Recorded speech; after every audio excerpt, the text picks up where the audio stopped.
memperhatikan situasi di sini dan semua melihat ke arah Ye Fan. Pang Bo sangat jelas bahwa meskipun ia ingin bergerak, ia harus masuk akal. Yang terbaik adalah menjelaskannya di depan semua orang. Ekspresinya sangat jelek. Liu Yunzi, Li Changqing, dan Wang Yan ingin mencelakakan saya dan Ye Fan. Berbicara sampai di sini, dia sangat marah. Ketiga orang tak berperasaan ini, kami membiarkan mereka berkali-kali, tetapi mereka tidak tahu apa yang baik untuk mereka dan benar-benar ingin membunuh kami. Begitu kata-kata ini keluar, langsung mengejutkan semua orang. Pandangan semua orang terfokus padanya dan bertanya dengan bingung, apa yang terjadi? Apa yang terjadi? Pang Bo menekan beberapa tombol di ponselnya dan tiba-tiba sebuah rekaman terdengar. Sial, saya tidak bisa menelan kemarahan ini, saya tidak bisa membiarkannya seperti ini. Ini adalah suara Li Changqing. Setelah itu, suara suram Liu Yunzi keluar, biarkan dia hidup selama 2 hari, aku pasti akan membunuhnya. Apa, kamu ingin membunuh mereka berdua? Li Changqing dan Wang Yan tampak sangat terkejut. Itu benar, tanpa mereka tidak ada saya, tanpa saya tidak ada mereka. Meskipun itu adalah rekaman, orang masih bisa mendengar Liu Yunzi menggertakkan giginya. Tapi kita tidak bisa mengalahkan orang barbar yang tampaknya lembut itu, ditambah lagi Pang Bo yang merusak pemandangan itu, sama sekali tidak mungkin. Suara Li Changqing dipenuhi dengan kebencian dan ketidakberdayaan. Liu Yunzi mencibir, tidak masalah, alu harta karun berlian saya memiliki jejak kekuatan ilahi. Saya percaya bahwa setelah 1 malam lagi, itu pasti akan menjadi sedikit lebih kuat. Pada saat itu, ketika mereka tidak menduganya, itu akan cukup untuk membunuh mereka berdua sekaligus. Dari telepon terdengar suara sengit Li Changqing, bagus, karena sudah seperti ini, apa yang perlu ditakutkan? Kita harus membunuh mereka. Wang Yan, ketika saatnya tiba, kamu minta maaf pada Liu Yiyi dan bawa dia ke samping.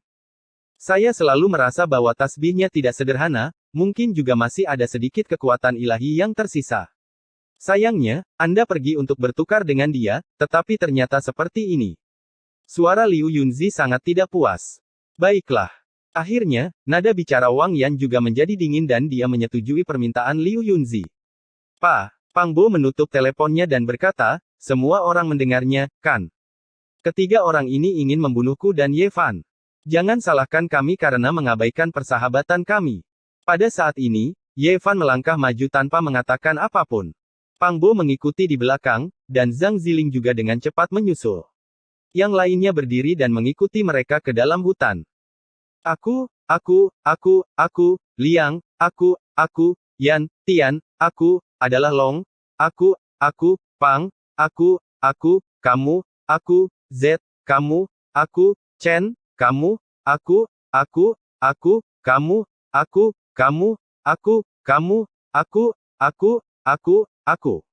Aku sudah berkali-kali melepaskanmu, tapi kau ingin membunuh kita berdua. Jika aku membiarkanmu pergi kali ini, aku, Pang Bo, akan menulis namaku terbalik. Kamu berbicara omong kosong. Li Changqing berkeringat dingin di tempat. Wajah Wang Yan sangat pucat saat dia menjelaskan dengan panik, Apa yang Anda katakan? Saya tidak mengerti. Pang Bo tidak banyak bicara dan memutar rekaman itu lagi. Pada saat ini, Wang Yan dan Li Zhangqing tiba-tiba panik. Wajah Liu Yunzi juga mulai memucat. Di depan kebenaran yang seperti besi, mereka tidak punya cara untuk membela diri. Kami hanya mengatakannya karena marah. Bagaimana Anda bisa menganggapnya serius? Li Zhangqing berteriak. Dia benar-benar ketakutan. Kata-kata yang membuat marah. Apakah Anda pikir semua orang di sini adalah anak berusia 3 tahun? Semua orang tahu apa yang sedang terjadi. Zhang Ziling, yang selalu diam, dengan dingin berkata, Liu Yunzi, Anda seharusnya tidak melakukannya. Bagaimana kamu bisa memiliki pikiran seperti itu? Betapa bodohnya. Ekspresi Wang Ziwen sangat serius. Lin Jia juga menggelengkan kepalanya dan menghela napas, kita semua teman sekelas, bagaimana kamu bisa begitu kejam? Itu terlalu berlebihan. Anda bahkan ingin membunuh teman sekelas yang terdampar di dunia ini bersamamu. Apa kalian masih punya rasa kemanusiaan? Yang lain juga mulai berbicara, semuanya menyalahkan dan mengkritik 3 orang di depan mereka. Akhirnya, Zoe mengerutkan kening dan berkata, apakah teman sekelas harus ingin membunuh satu sama lain? Cepat minta maaf kepada Ye Fan dan Pang Bo. Wajah Liu Yunzi dan 2 orang lainnya pucat pasi. Pada saat ini, mereka ingin mencari lubang di tanah untuk bersembunyi. Tidak perlu meminta maaf. Ketulusan dan efek seperti apa yang akan muncul jika Anda mengatakan satu hal dan bermaksud lain? Ye Fan melirik Zhou Yi, lalu berbalik untuk melihat kerumunan dan berkata, mereka telah mengembangkan pikiran seperti itu. Jika saya mengatakan saya masih bisa menghadapinya dengan tenang, maka saya menipu diri sendiri. Pada titik ini, Ye Fan berjalan maju dengan langkah besar. Wajah Liu Yunzi langsung memutih tanpa ada sedikit pun darah. Dia segera meraih alu harta karun Vajra di tangannya dan sedikit kepanikan muncul di matanya. Wang Yan berteriak dengan panik, kamu. Apa yang kamu lakukan? Li Zhangqing juga menunjukkan ekspresi ketakutan dan kepanikan. Dia mendesak Liu Yunzi, cepat gunakan alu harta karun Vajra. Mereka bertiga tahu bahwa kali ini, Ye Fan tidak akan mengabaikan keberadaan mereka. Namun, begitu dia bergerak, itu pasti tidak akan baik. Pang Bo juga mengikuti, tapi Ye Fan menghentikannya dan berkata, kali ini, saya akan menjadi orang jahat, dan saya akan melakukannya sampai akhir. Saat dia mengatakan ini, dia mengambil plakat perunggu kuil tempes dari tangan Pang Bo. Ye Fan seorang diri membawanya dan mendekat. Kamu, jangan datang. Wang Yan berteriak. Ye Fan tidak memandangnya. Dia pertama kali berjalan ke arah Liu Yunzi dan Li Zhangqing. Pada saat ini, Liu Yunzi tiba-tiba mendorong Li Zhangqing ke arah Ye Fan, menggunakannya sebagai perisai. Kemudian, sambil memegang alu harta karun Vajra, dia menindaklanjuti dan melambaikannya dengan paksa, berteriak, pergilah ke neraka. Bang! Ye Fan seorang diri mengayunkan plakat perunggu kuil badai. Seolah-olah dia telah memukul tubuh orang-orangan sawah. Dalam sekejap, Li Zhangqing terlempar sejauh 4-5 meter. Bisa dibayangkan betapa kuatnya kekuatannya. Di belakang, semua orang diam-diam terkejut. Mereka merasa bahwa Ye Fan benar-benar layak mendapat julukan barbar. Kekuatannya benar-benar luar biasa. Pang Bo memandang Li Zhangqing yang telah jatuh ke tanah dan mengejek, inikah Yunzi yang saleh yang kamu bicarakan? Dia mendorong Anda untuk menangkis pisau pada saat yang kritis. Benar-benar benar. Li Zhangqing merasa separuh tubuhnya mengalami rasa sakit yang tiada taraf. Seolah-olah beberapa tulangnya patah.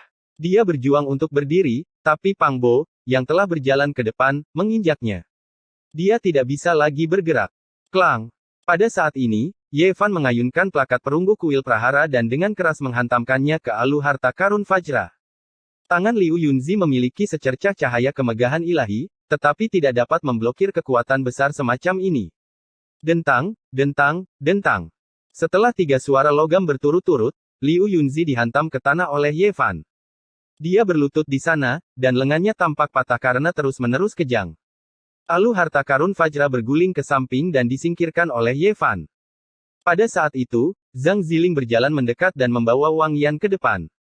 Kamu, apa yang kamu inginkan? Wajah Liu Yunzi seputih salju. Plakat perunggu yang berat menekan tubuhnya saat dia berlutut di depan Ye Fan. Mendengar hal ini, Ye Fan dengan tenang tersenyum dan berkata, apa yang saya inginkan? Saya ingin merasa nyaman di masa depan dan tidak dikenang oleh orang lain. Anda, apa yang Anda inginkan? Liu Yunzi benar-benar panik. Ia berteriak kepada kerumunan orang yang berada tidak jauh dari situ, kita semua adalah teman sekelas, jangan biarkan dia mengacau. Pernahkah Anda mendengar tentang hukuman kuno? Hukuman ini diciptakan khusus untuk menangani para penjahat yang kejam. Mereka akan dilempar sampai mati di atas batu besar atau tebing. Kamu, jangan. Liu Yunzi menjerit ketakutan, tapi dia tidak berdaya untuk melawan. Dia diangkat oleh Ye Fan dengan satu tangan dan berjalan keluar dari hutan seolah-olah dia sedang menggendong anak ayam. Dia membawanya ke depan tembok batu dengan tulisan, area terlarang kuno terlarang. Pang Bo dan Zhang Ziling masing-masing menggandeng Li Zhangqing dan Wang Yan dan mengikuti. Tidak, tolong. Mereka bertiga berteriak ketakutan. Ye Fan, ini tidak baik. Tidak peduli seberapa salahnya mereka masih teman sekelas. Kamu tidak bisa membunuh mereka dengan sembarangan. Ekspresi Zhou Yi tidak senang saat dia berbicara untuk menghentikannya. Benar, jangan seperti ini. Bagaimanapun, itu adalah 3 nyawa. Tidak peduli seberapa salahnya mereka tidak boleh dibunuh. Beri mereka kesempatan lagi untuk berubah. 3 atau 4 orang mengikuti untuk membujuknya. Ye Fan berbalik menghadap kerumunan dan berkata, sebenarnya, saya benar-benar tidak ingin melakukan ini. Namun, memberi mereka kesempatan untuk hidup sama saja dengan membuka jalan kematian bagi saya. Tiba-tiba, ekspresi Ye Fan membeku. Dia melihat sebuah gua tebing di dinding batu. Di dalamnya, ada 2 ekor anak harimau dengan belang-belang di sekujur tubuhnya. Mereka memamerkan giginya ke arahnya. Meskipun panjangnya tidak lebih dari 1 kaki, mereka sudah memiliki aura binatang buas. Harimau bergigi tajam. Ini adalah sarang harimau bergigi tajam. Harimau dewasa sedang berburu, jika tidak, kelompok ini akan berada dalam bahaya. Pada saat ini, selain Zhou Yi, ada orang lain yang angkat bicara. Ye Fan, jangan gegabah. Beri mereka kesempatan lagi. Tidak baik membunuh teman sekelas. Setelah melihat semua yang ada di dalam gua tebing, Ye Fan berbalik menghadap kerumunan dan berkata, saya tidak perhitungan dengan mereka, tapi mereka tetap menyimpan niat jahat dan ingin membunuh saya dan Pang Bo. Saya melakukan ini untuk melindungi diri saya sendiri. Tetapi karena semua orang tidak ingin teman sekelasnya saling menyakiti, saya akan mendengarkan semua orang dan memberi mereka kesempatan lagi. Ketika Pang Bo mendengar hal ini, dia langsung menjadi tidak senang dan berteriak, beri mereka kesempatan lagi. Apakah kita hanya menunggu untuk dibunuh oleh mereka? Ye Fan menggelengkan kepalanya dan menatap Pang Bo dengan penuh arti. Dia berkata, ikat mereka bertiga terlebih dahulu dan tahan mereka di sini untuk sementara waktu. Kita tidak bisa membiarkan ketiga orang berbahaya ini bepergian bersama kita. Meskipun Pang Bo sangat tidak mau, dia memahami Ye Fan dengan sangat baik. Melihat tatapan penuh arti di matanya, dia tahu bahwa Ye Fan pasti punya rencana, jadi dia tidak mengatakan apa-apa lagi. Liu Yunzi digendong oleh Ye Fan dan tidak melihat dua anak harimau di gua tebing di belakangnya. Tentu saja, dia tidak tahu mengapa Ye Fan berubah pikiran. Dia sangat senang karena bisa selamat. Tak lama kemudian, Liu Yunzi, Li Zhangqing, dan Wang Yan diikat dengan erat.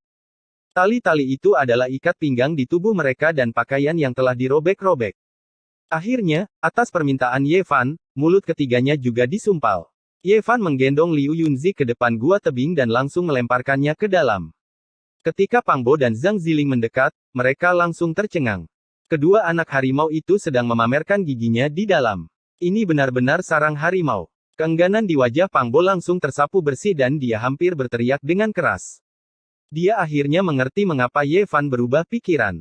Tidak ada hukuman yang lebih baik daripada melemparkan mereka bertiga ke sarang harimau. Pasti ada harimau dewasa di dekatnya dan tidak lama kemudian mereka akan kembali. Wajah Liu Yunzi segera berubah menjadi hijau dan dia berteriak dengan putus asa. Namun, dia hanya bisa mengeluarkan suara wuh dan tidak bisa berteriak sama sekali. Pang Bo dan Zhang Ziling menirunya dan juga melemparkan Li Zhangqing dan Wang Yan ke dalam sarang harimau. Atas saran Ye Fan, Pang Bo, dan Zhang Ziling, semua orang buru-buru berangkat karena tempat ini tidak cocok untuk ditinggali dalam waktu yang lama. Chapter 32 Ketika musim semi yang sekejap berlalu. Auman harimau mengguncang langit, dan dedaunan beterbangan di udara. Auman besar bergema di seluruh pegunungan seperti guntur yang bergemuruh, dan juga seperti air bah yang meluap, menyebabkan ekspresi semua orang berubah. Itu adalah tempat di mana mereka baru saja beristirahat. Pang Bo dan Zhang Ziling saling berpandangan. Mereka tahu bahwa Liu Yunzi dan Li Changqing sudah tamat. Mereka terperangkap di sarang harimau oleh seekor harimau dewasa, dan mustahil bagi mereka untuk bertahan hidup. Hal ini terutama berlaku untuk harimau betina yang sedang memberi makan anaknya. Wajah semua orang menjadi pucat. Mereka baru saja keluar dari tanah terlarang yang tandus, dan mereka sudah bertemu dengan binatang buas. Jika mereka terus maju, siapa yang tahu apa yang akan mereka temui? Setelah mereka pikir-pikir, meskipun tanah terlarang itu menakutkan di malam hari, setidaknya tidak terlalu berbahaya di siang hari. Setelah menghindari leluhur buaya, kami melewati segala macam bahaya, melintasi alam semesta yang sepi, dan akhirnya sampai di dunia yang memiliki kehidupan. Tapi kami kehilangan nyawa kami di sini. Sayang sekali.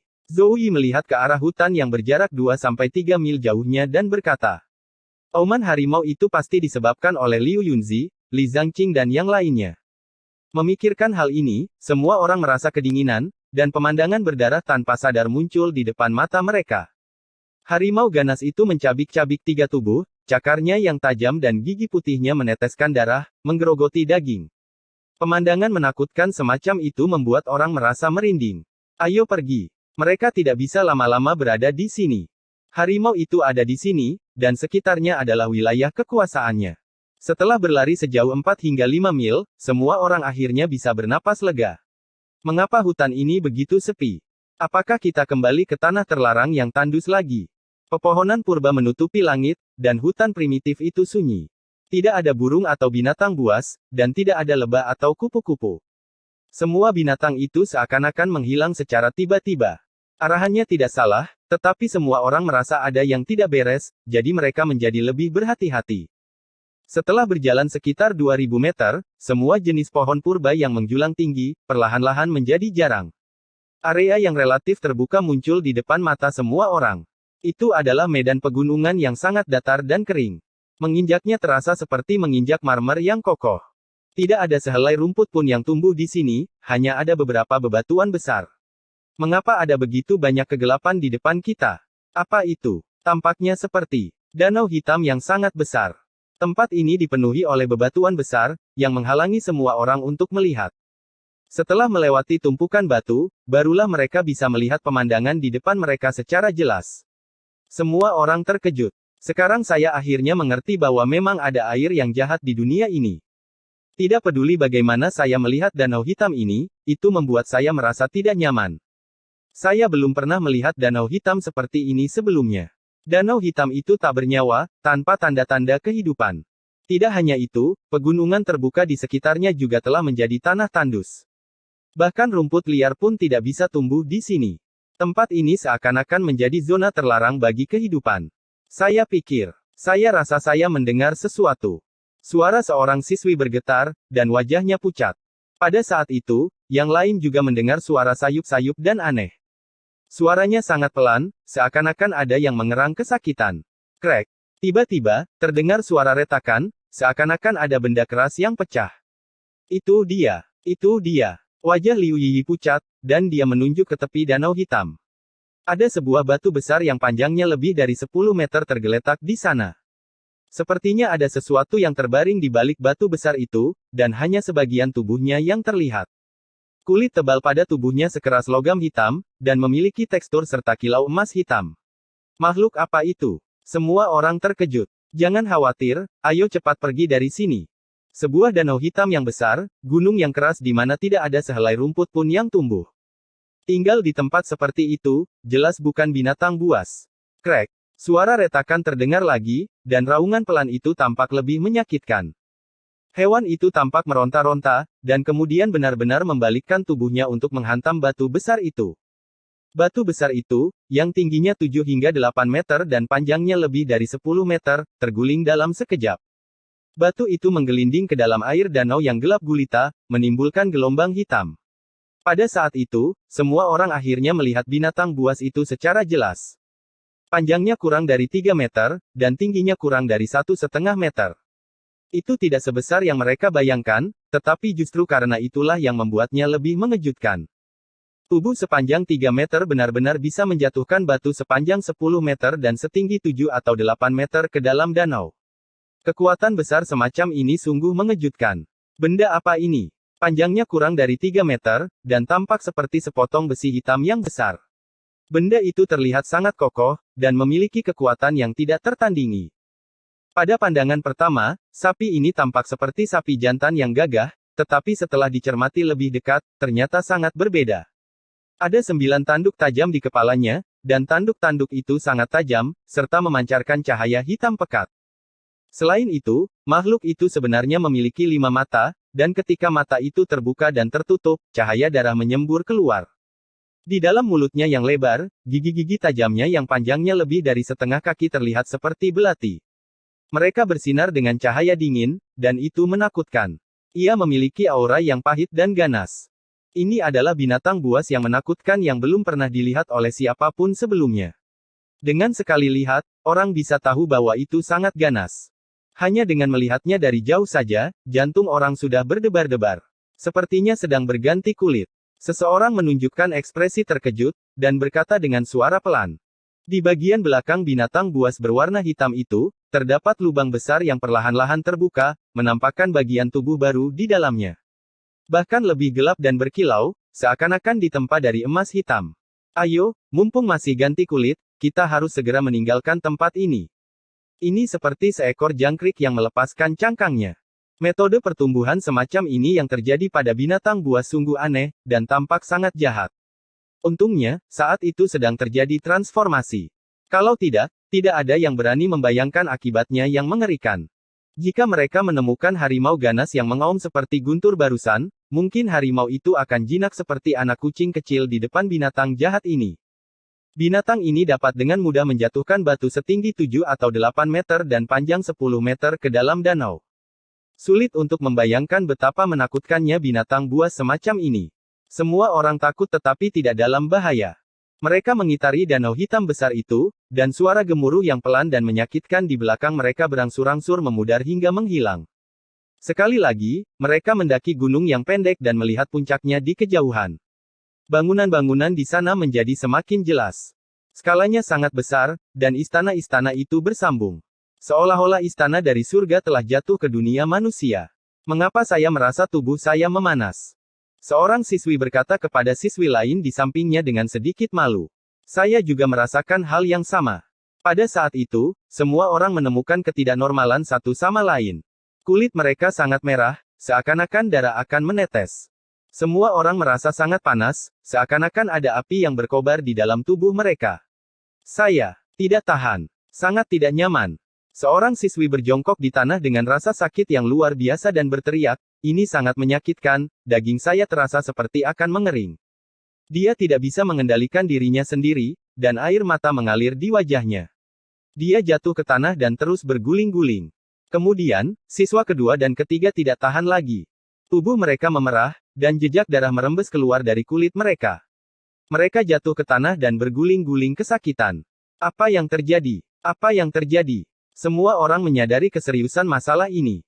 Pada saat itu, tidak ada seorang pun yang bisa berdiri. Hampir semua dari mereka jatuh ke tanah dan mengeluarkan raungan yang menyakitkan.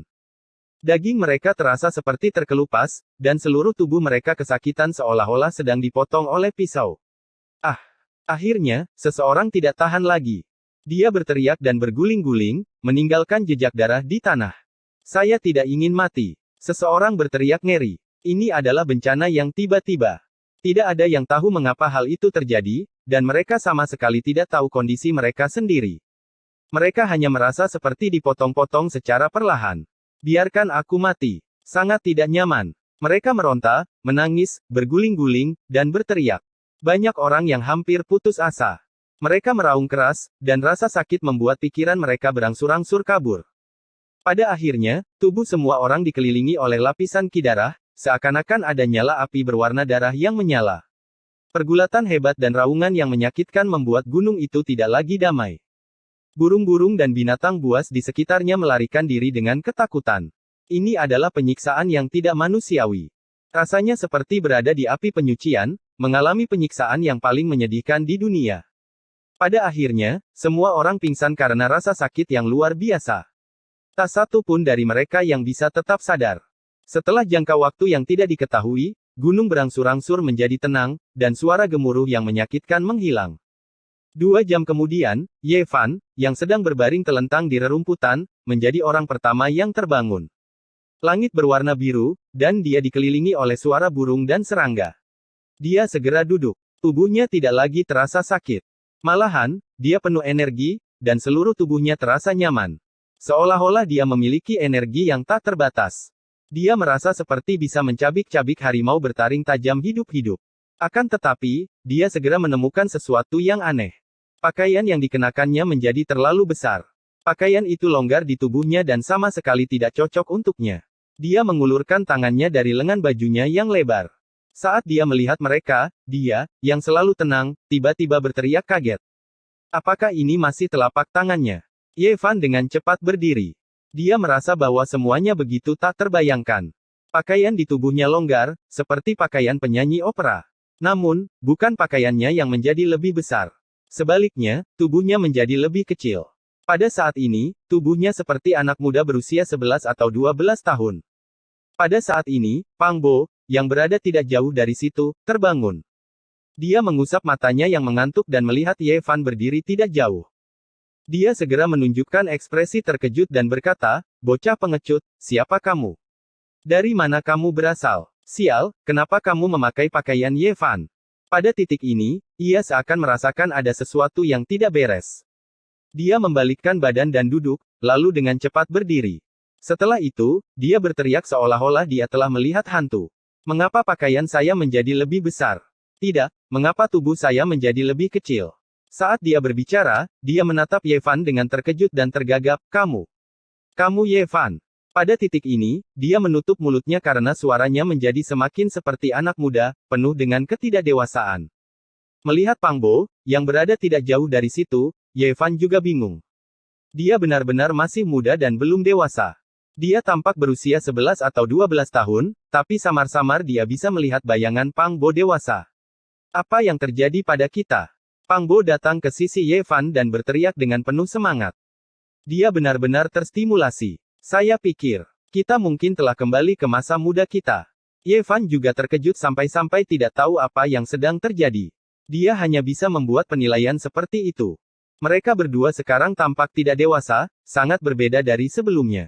Sial, bagaimana mungkin hal yang memalukan seperti itu bisa terjadi pada kita? Pang Bo berteriak dengan keras. Dia benar-benar tidak bisa mengerti mengapa hal yang tak terbayangkan itu bisa terjadi. Cepatlah dan lihatlah bagaimana keadaan yang lain. Ye Fan memanggilnya dan mereka berjalan mendaki gunung bersama-sama. Tadi, mereka telah jatuh menuruni gunung sejauh puluhan meter. Untungnya, medan di sini landai dan ada banyak pohon yang tumbuh.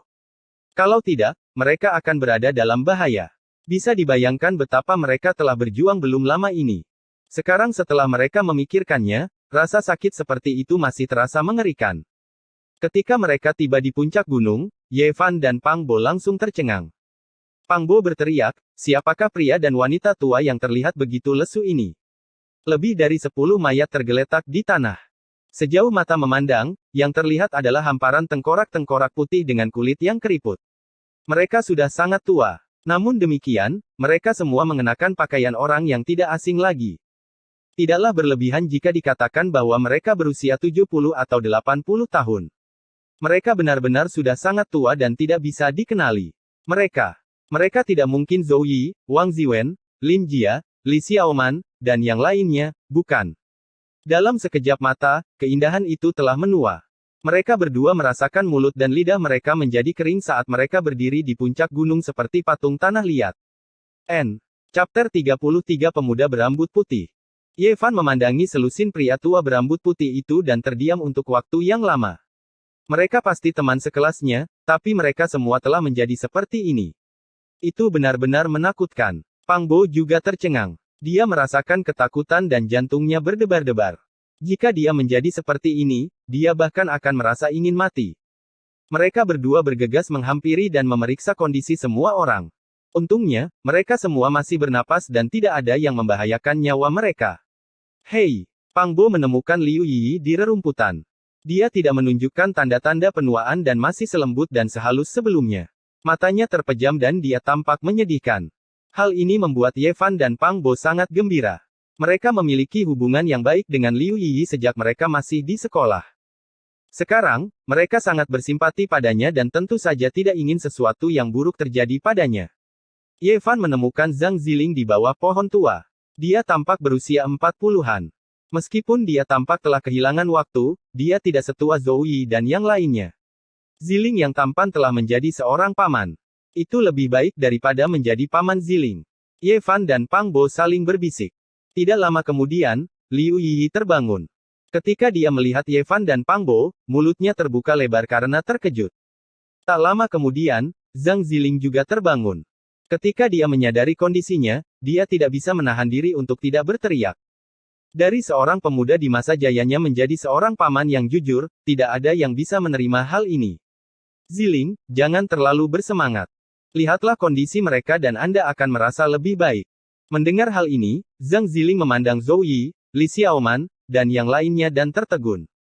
Dia menyadari bahwa tidak ada yang terburuk, yang ada hanya yang lebih buruk. Bagaimana ini bisa terjadi?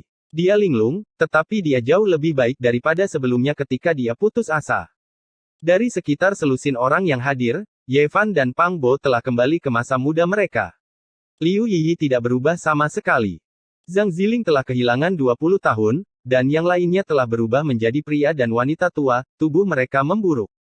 Ye Fan dan Pang Bo saling berpandangan. Mereka berdua langsung teringat pada buah merah sebening kristal itu. Ketika mereka memakannya, mereka merasakan mulut mereka dipenuhi dengan aroma dan dengan cepat memulihkan energi mereka. Sekarang, tampaknya buah itu sangat luar biasa. Ini bisa digambarkan sebagai sesuatu yang mistis. Untuk beberapa alasan yang tidak diketahui, semua orang menjadi tua. Hanya mereka yang telah memakan buah ini yang mampu menahan erosi waktu. Saya pikir kemungkinan besar itu adalah tanah kuno terlarang. Ye Fan berspekulasi. Dari namanya saja, kita sudah bisa memahami maknanya. Itu terkait dengan era primordial, atau merupakan area terlarang yang telah ada sejak era primordial. Bahkan burung, binatang buas, serangga, dan semut pun menghindarinya, dan tempat itu benar-benar sunyi dan tak bernyawa. Itu jelas merupakan tempat yang sangat berbahaya dan jahat. Namun, mereka keluar dengan selamat tanpa menghadapi bahaya, dan itu tidak sesuai dengan konvensi. Hal ini benar-benar menyebabkan kata-kata, daerah terlarang primordial, tampak tidak sesuai dengan namanya. Ya, itu pasti karena area terlarang primordial. Pang Bo pun mengerti inti dari masalah ini. Berdasarkan spekulasi mereka, ada kekuatan menakutkan di area terlarang primordial yang merampas masa muda dan vitalitas setiap orang. Tetapi mengapa hal itu baru terjadi setelah semua orang keluar? Mereka tidak mengerti. Mungkin itu adalah kekuatan yang mirip dengan kutukan. Mungkin selama kita memasuki area terlarang primordial, tidak peduli apakah kita keluar atau tidak, dimanapun kita berada, begitu waktu kutukan itu muncul, kita tidak akan bisa melarikan diri. Ye Fan dan Pang Bo merasa beruntung. Jika mereka tidak makan beberapa buah aneh, mereka mungkin sudah tua dan lemah sekarang. Setelah beberapa waktu, semua orang terbangun satu demi satu. Di puncak gunung, jeritan melengking bergema. Jeritan itu membuat bulu kuduk berdiri. Kemudian, isak tangis naik dan turun. Menua sebelum waktunya dan memiliki rambut putih adalah hal yang paling tragis di dunia. Usia 20 tahunan adalah masa-masa terbaik dalam hidup seseorang, namun dalam sekejap mata, rambutnya memutih dan keriput menumpuk. Bagaimana mereka bisa bertahan dengan hal ini? Mereka sangat kesakitan dan ingin mati. Mengapa saya menjadi seperti ini? Zhou Yi mengulurkan tangannya yang gemetar dan membelai kulitnya yang keriput. Kemudian, dia mencabut seikat rambut putih yang layu dan meraung dengan suara yang sangat tua, "Mengapa?" Di sampingnya, Wang Ziwen juga gemetar. Dia memeriksa kondisi tubuhnya. Matanya berkabut, dan kantung di bawah matanya sebesar telur merpati. Dia tampak sangat tua saat dia berkata dengan suara gemetar, "Saya tidak percaya." Ah! Lin Jia hampir pingsan. Teriakannya membuat burung-burung di hutan ketakutan dan membuat mereka melarikan diri ke segala arah. Penampilan adalah prioritas nomor satu bagi seorang wanita, terutama wanita cantik yang sangat peduli dengan penampilan mereka. Bagi seorang wanita yang cantik alami, mempesona dan seksi seperti dia, tiba-tiba mendapati bahwa kulitnya yang seputih salju telah kehilangan kilaunya dan menjadi kasar serta menua, bahkan lebih tak tertahankan daripada membunuhnya. Di sisi lain, Li Xiaoman juga berada dalam kondisi yang sama. Dia sangat kesakitan sampai-sampai ingin bunuh diri. Jika dulu ia adalah bunga teratai yang indah, maka sekarang, ia bahkan tidak bisa dianggap sebagai daun teratai kering. Rambutnya yang hitam telah berubah menjadi putih, kusam dan layu seperti rumput liar.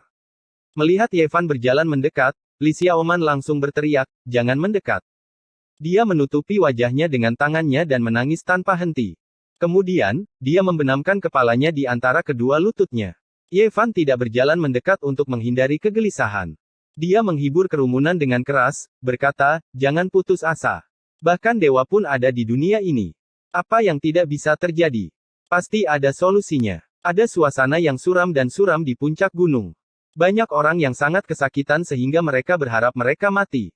Hal ini terutama terjadi ketika mereka melihat Ye Fan dan Pang Bo, dua remaja yang baru berusia 11 atau 12 tahun. Sebagian besar orang sudah menjadi tua renta, tetapi mereka berdua telah kembali ke masa mudanya. Kontras ini membuat hati banyak orang berdarah. "Ya dewa, dewa, sialan kau." Cat sangat marah. Dia menggunakan bahasa Mandarin dan Inggris untuk mengekspresikan kesedihannya yang tak tertandingi. "Iblis, jangan gelisah." Pang Bo berjalan mendekat dan menepuk pundaknya dengan tidak ramah. Menua secara perlahan dengan orang yang Anda cintai adalah hal yang paling romantis di dunia. Cat langsung menangis dan merengek seperti anak kecil. "Pacarku, tidak ada di sini. Ini sama sekali tidak romantis." Pang Bo tertegun sejenak. Dia melirik Li Xiaoman dan kemudian berjalan ke arah yang lain tanpa mengatakan apa-apa. "Ye Fan, mengapa kalian berdua tidak kunjung menjadi tua?" Zhou Yi adalah orang pertama yang tenang. Matanya menatap tajam ke arah Ye Fan dan Pang Bo, dua berkas cahaya memancar dari matanya yang mendung. Yang lain juga untuk sementara menyingkirkan kesedihan mereka dan melihat ke atas. Pang Bo merasa agak tidak nyaman mendengarkan kata-kata Zhou Yi. Dengan sangat tidak ramah dia berkata, saya katakan, kakek Zhou, Anda tidak mungkin mencurigai bahwa kami berdua tidak melakukan sesuatu yang buruk, bukan? Jika kita memiliki kekuatan magis yang hebat, kita bisa saja menjadi dewa. Mengapa kita masih menjadi manusia biasa? Lin Jia berhenti menangis dan menatap Ye Fan. Dia bertanya dengan sungguh-sungguh, hampir memohon, Ye Fan, katakan yang sebenarnya. Bagaimana kamu bisa mendapatkan kembali masa mudamu? Bagaimana kamu melakukannya? Mendengar hal ini, Ye Fan hanya bisa menghiburnya dan memberinya harapan. Buah merah yang aneh itu sudah lama dikonsumsi. Metode apa lagi yang bisa dilakukan? Tinggalkan tempat ini. Ke istana abadi itu. Zhou Yi berdiri dengan gemetar dan menunjuk ke arah gunung di kejauhan. Ada bentangan istana yang terus-menerus di sana, seolah-olah istana dari surga telah turun ke dunia fana. Meskipun tubuhnya telah menua, namun pikirannya tidak. Dia dengan jelas menunjukkan satu-satunya harapan saat ini. Kelompok ini saling mendukung satu sama lain dan berjalan menuruni gunung. Banyak dari mereka yang sudah tua dan bergerak sangat lambat. Ye Fan, Pang Bo, Liu Yiyi, dan Zhang Ziling tidak punya pilihan selain berlari bola-balik untuk merawat mereka. Kakek Zhou, kakek Wang, izinkan saya mendukung kalian berdua. Pang Bo berjalan di tengah, satu di sebelah kiri dan satu di sebelah kanan, mendukung Zhou Yi dan Wang Ziwen. Mendengar hal ini, Wang Ziwen tertawa getir, sementara Zhou Yi tanpa ekspresi. Untuk beberapa alasan, Li Xiaoman memilih untuk membiarkan Ye Fan mendukungnya, tetapi dia tidak mengatakan apa-apa sepanjang jalan. Dia hanya menangis tanpa henti, sampai akhirnya dia hampir pingsan. Apa yang terjadi? Mengapa masih ada gunung di antara kita? Ye Fan dan yang lainnya merasa ada yang tidak beres. Mereka jelas hanya dipisahkan oleh sebuah gunung dari istana abadi, tetapi ketika mereka memanjat puncaknya dan melihat ke depan, masih ada gunung di antara mereka. Seolah-olah tidak ada yang berubah. Sejak belum lama ini, tidak peduli seberapa jauh kita pergi, jarak antara kita dan istana abadi tidak berubah. Apa yang sedang terjadi? Mereka melihat ke kejauhan lagi, bergerak maju lagi, dan mendaki gunung yang lain. Namun pada akhirnya, hasilnya tetap sama. Pada saat itu, semua orang memahami bahwa tidak ada cara untuk mendekat. Saatnya membuat pilihan. Mungkin kita tidak harus melanjutkan ke arah itu. Tempat itu tampaknya seperti sebuah labirin yang tidak akan pernah bisa kita capai. Tiba-tiba, bau amis menyergap hidung mereka. Hutan bergoyang, dan seekor binatang hitam setinggi 5 meter berdiri, menerkam ke arah mereka, cakarnya yang tajam berkilauan dengan dingin. Seluruh tubuhnya ditutupi rambut hitam lebat yang panjangnya setengah kaki. Sungguh menakutkan dan menakutkan. Tubuhnya berbentuk seperti kera, tetapi kepalanya sangat aneh. Ia memiliki paruh yang panjangnya lebih dari 1 kaki. Itu tampak seperti iblis burung yang telah menjadi roh. Dia belum pernah melihat binatang buas seperti ini sebelumnya. Sebagian besar orang yang hadir, langsung ketakutan, dan 2 di antara mereka bahkan terjatuh ke tanah. Jika mereka tertangkap oleh raksasa ganas yang menerkam ke arah mereka, mereka pasti akan tercabik-cabik. Ye Fan, hati-hati. Ye Fan mendorong 2 orang di sampingnya, dan dengan tangan kanannya memegang tongkat Vajra yang dia peroleh dari Liu Yunzi, dia mengayunkannya ke depan dengan sekuat tenaga. Bang! Tongkat Vajra bertabrakan dengan cakar yang berkilauan, dan telapak tangan binatang hitam raksasa itu bengkok di tempat. Terlihat jelas bahwa telapak tangan itu telah benar-benar retak. Semua orang tercengang, mengira itu adalah kekuatan tongkat Vajra. Hanya Ye Fan yang tahu bahwa untaian terakhir dari kekuatan ilahi tongkat Vajra telah digunakan oleh Liu Yunzi. Saat ini, semua kekuatan tubuhnya yang menghasilkan serangan ini. Dia sangat terkejut. Jika itu adalah dirinya yang dulu, tidak mungkin ia memiliki kekuatan sebesar itu. Namun, sejak dia mendapatkan kembali masa mudanya, dia merasakan seluruh tubuhnya melonjak dengan energi. Seolah-olah dia memiliki kekuatan ilahi untuk membelah harimau dan melempar gajah.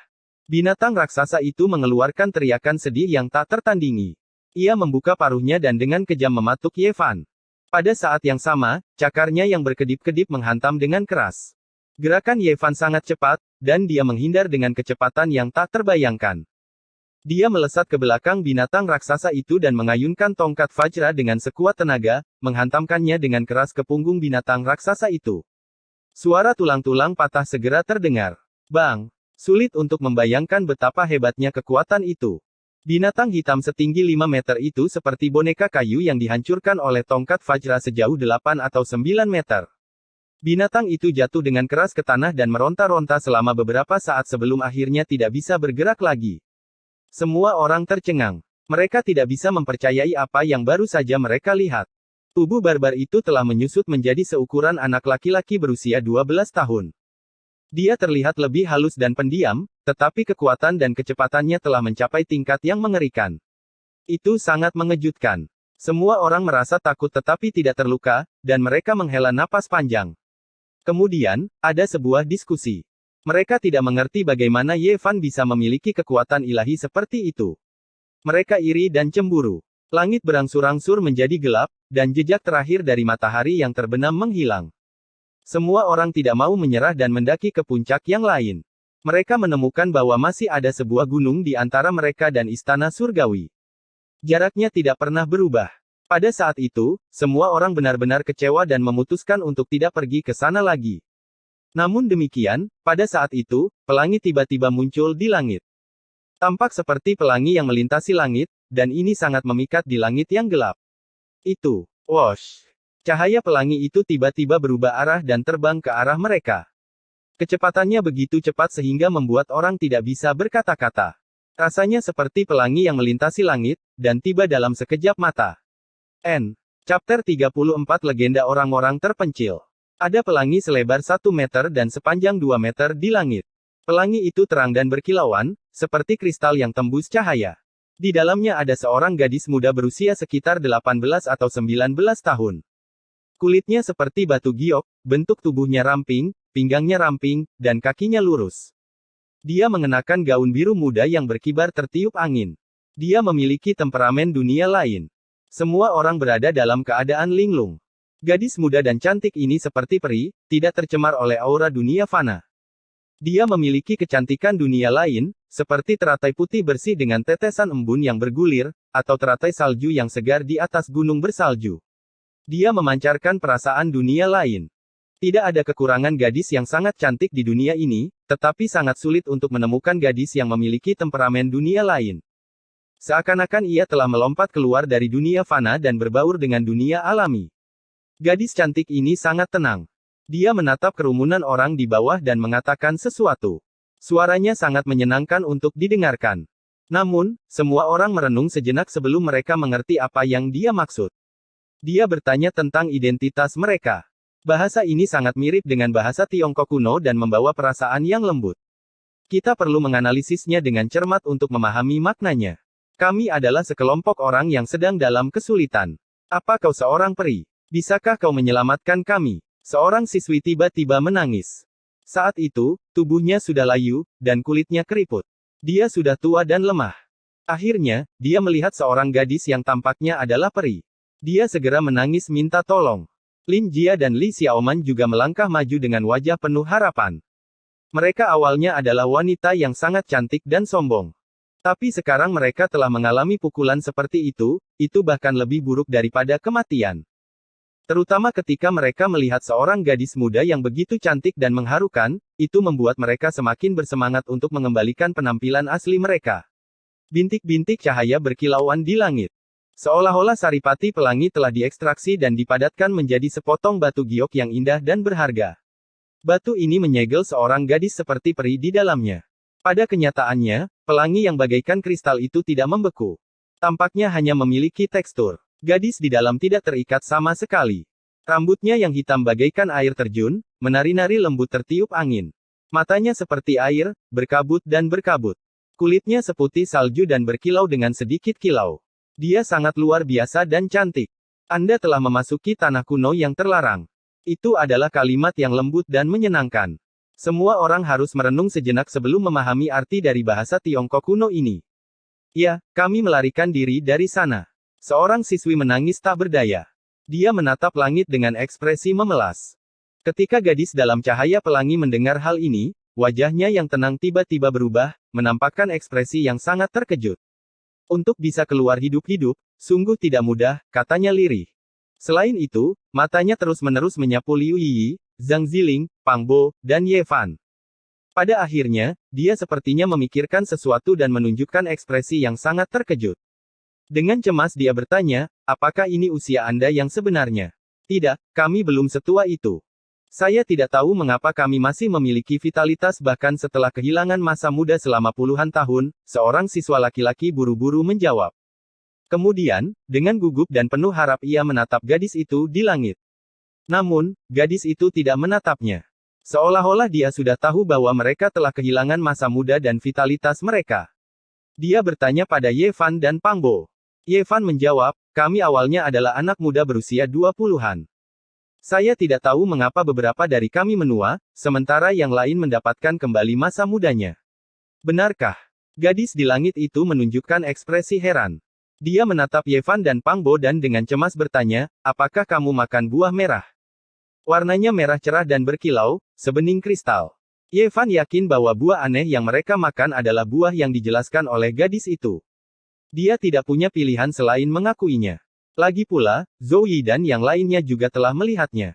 Dia segera mengangguk. Gadis di langit menunjukkan ekspresi aneh saat dia menatap Ye Fan dan Pang Bo.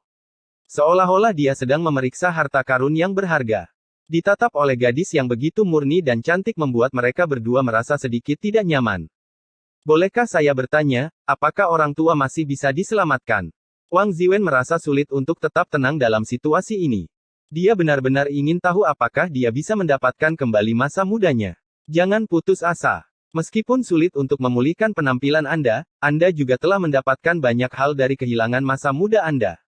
Akan ada banyak orang yang memperebutkan Anda di dunia luar. Melihat ekspresi aneh di wajah semua orang, gadis di langit melanjutkan, jangan khawatir. Memperebutkanmu bukanlah hal yang buruk. Bahkan, itu adalah semacam kesempatan untukmu. Saya hanya ingin memulihkan penampilan saya. Seorang siswi menangis. Dia telah menua sampai sejauh ini. Dia telah kehilangan motivasi untuk melanjutkan hidup. Baiklah, aku akan membawamu keluar dari hutan kuno yang sunyi ini. Gadis misterius itu dengan ringan mengangkat tangannya. Seketika itu juga, cahaya pelangi memercik dan menyelimuti semua orang di gunung.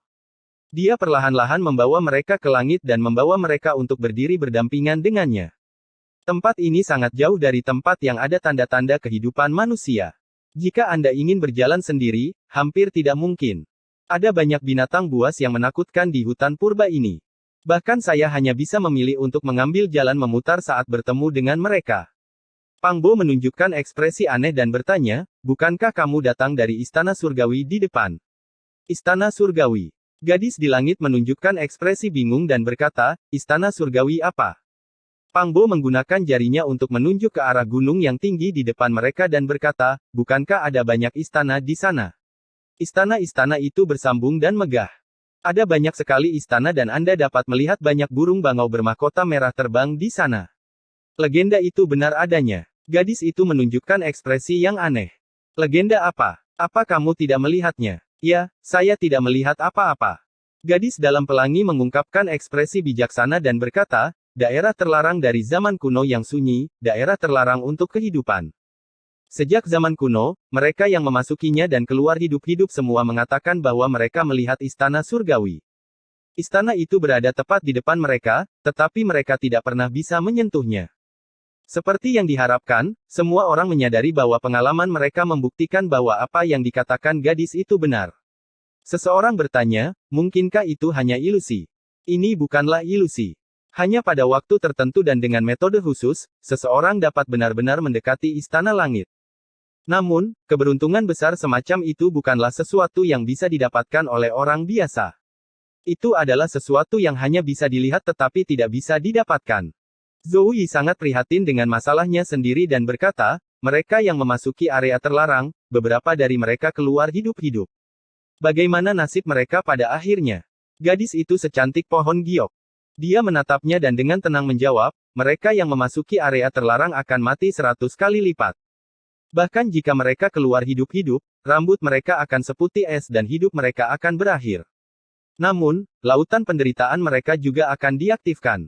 Jika mereka berjalan di jalur kultivasi, mereka akan bisa mendapatkan hasil 2 kali lipat dengan setengah usaha.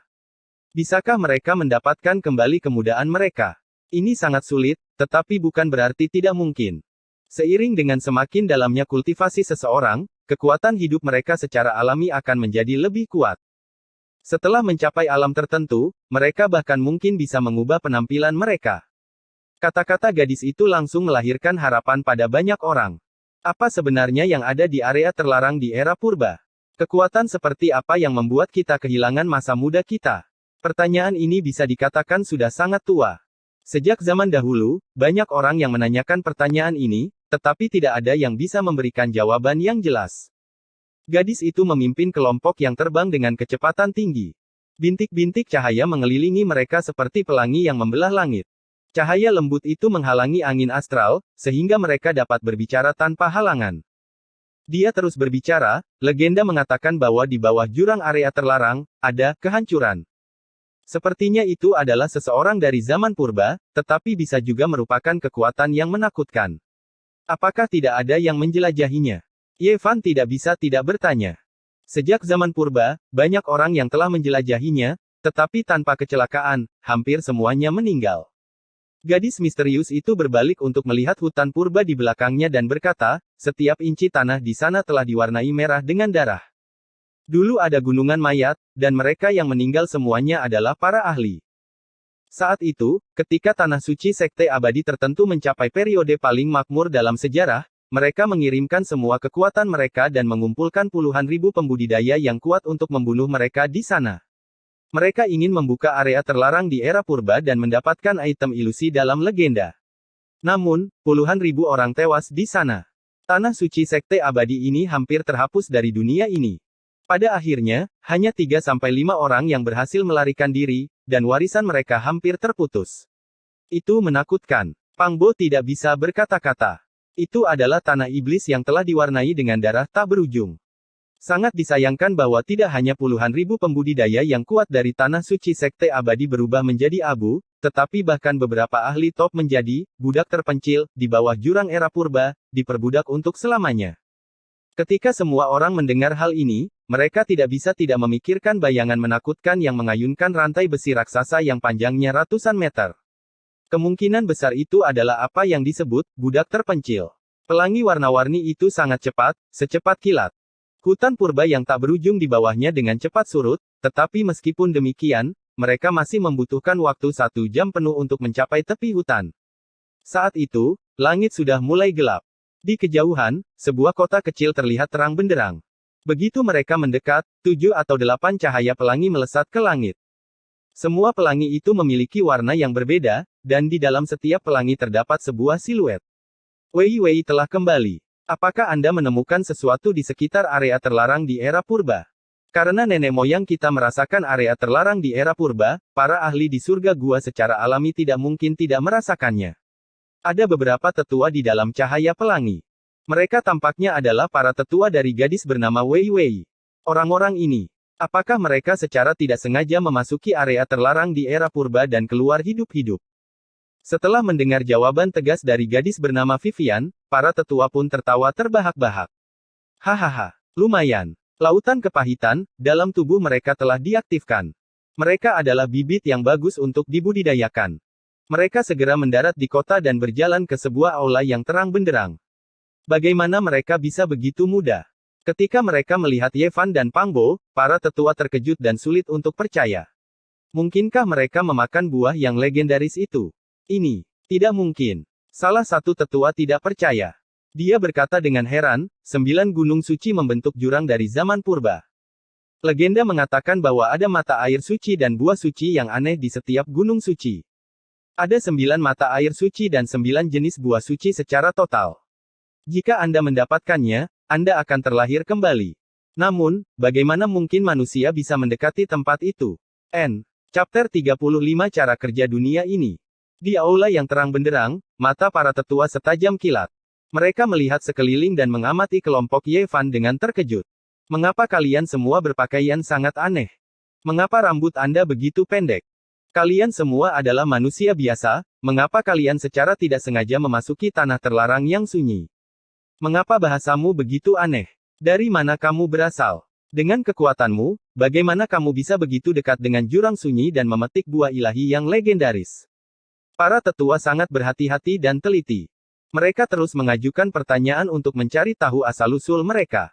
Mereka datang dari sisi lain galaksi, jaraknya ratusan tahun cahaya.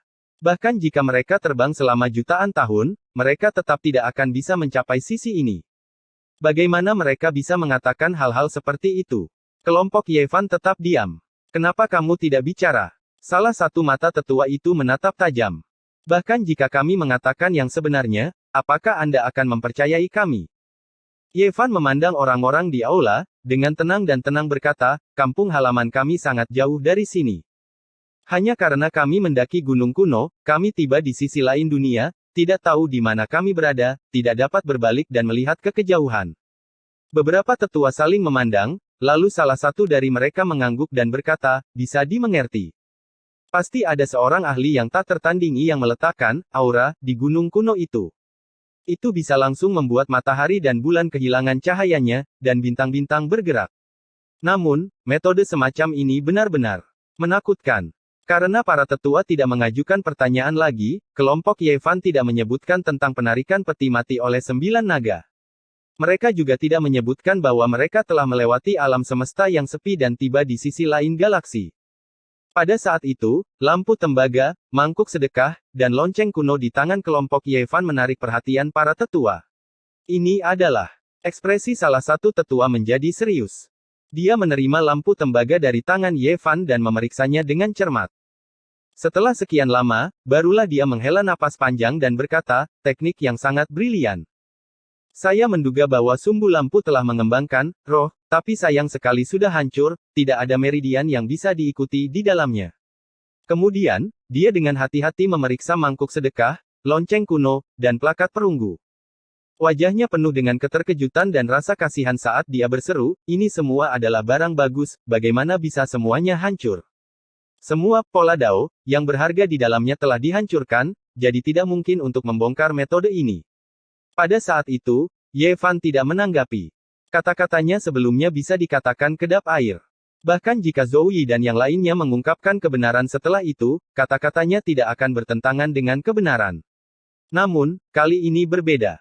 Namun demikian, seseorang mengikuti jalan pikirannya dan memberikan jawaban, mengatakan bahwa relik-relik para dewa ini diperoleh dari gunung kuno tempat Force diletakkan.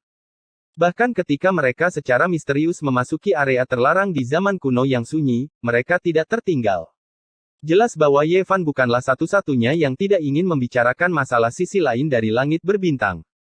Yang lain juga memahami pentingnya masalah ini dan tidak bisa berbicara sembarangan. Jadi begitulah adanya. Saya semakin tertarik dengan gunung kuno yang kamu bicarakan. Saya benar-benar ingin pergi ke sana dan melihatnya. Seorang pria tua tersenyum dan menyipitkan matanya. Tidak diketahui apakah dia meragukannya atau benar-benar ingin menjelajahinya. Di manakah tempat tinggal asli Anda?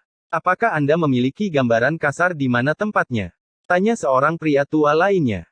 Sekarang, hampir semua orang mengikuti jalan pikiran Yevan dan berbaring bersama. Seorang teman sekelas perempuan mengatakan bahwa mereka berasal dari wilayah barat.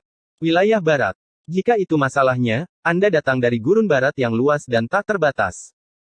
Salah satu orang tua itu mengerutkan kening dan berkata dalam hati, jarak dari gurun barat ke padang tandus timur tidak terbatas.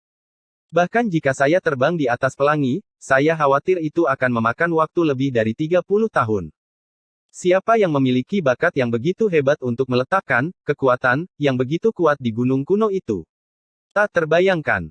Jika itu masalahnya, kita sudah sampai di padang tandus timur. Zhou Yi tidak melewatkan kesempatan untuk bertanya, seberapa besar padang tandus timur? Tanah tandus timur begitu luas sehingga bahkan jika seorang manusia bisa hidup selama puluhan kehidupan, tetap saja akan sulit baginya untuk menjelajahinya. Begitu besar. Yevan dan yang lainnya menunjukkan ekspresi tidak percaya. Di dunia fana, negara yang memerintah daerah terlarang di zaman kuno yang sunyi disebut Yan. Jaraknya 2000 mil dari utara ke selatan dan 3000 mil dari timur ke barat. Wilayah seperti itu hanya setetes air di lautan di tandus timur. Ada banyak sekali negara yang seperti ini. Mendengar kata-kata ini, Pang Bo hampir melompat. Seberapa besar wilayah ini? Padang pasir timur bisa dikatakan tidak terbatas. Sulit untuk membayangkan seberapa besar ukurannya. Bagaimana bisa begitu besar? Murid pupil Pang Bo mengalami kontraksi.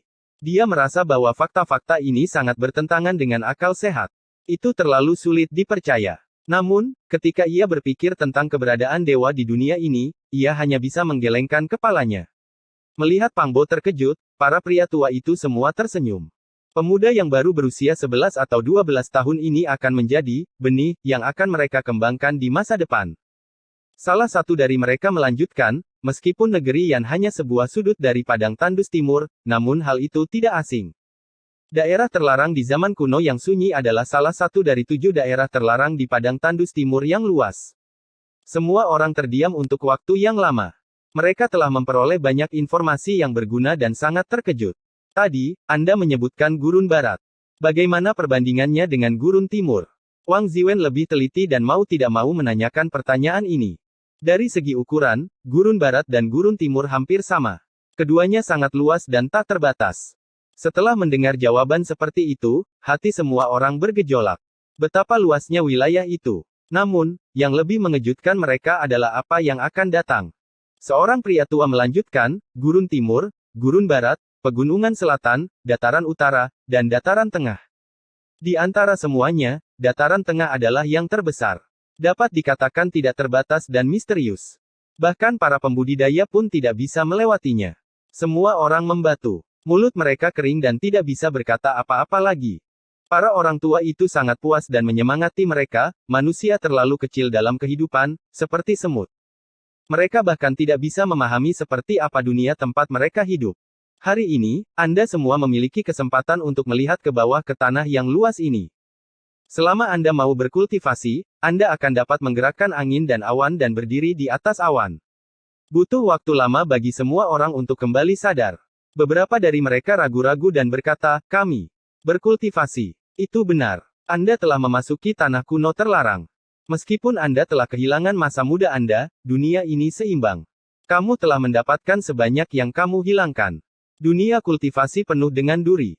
Meskipun sulit untuk berjalan, Anda telah membuka jalan kecil. Itu benar. Lautan penderitaanmu telah diaktifkan. Bahkan jika Anda menyeberangi lautan penderitaan dan melangkah ke jembatan ilahi, bukan tidak mungkin bagi Anda untuk menemukan dewa Anda sendiri.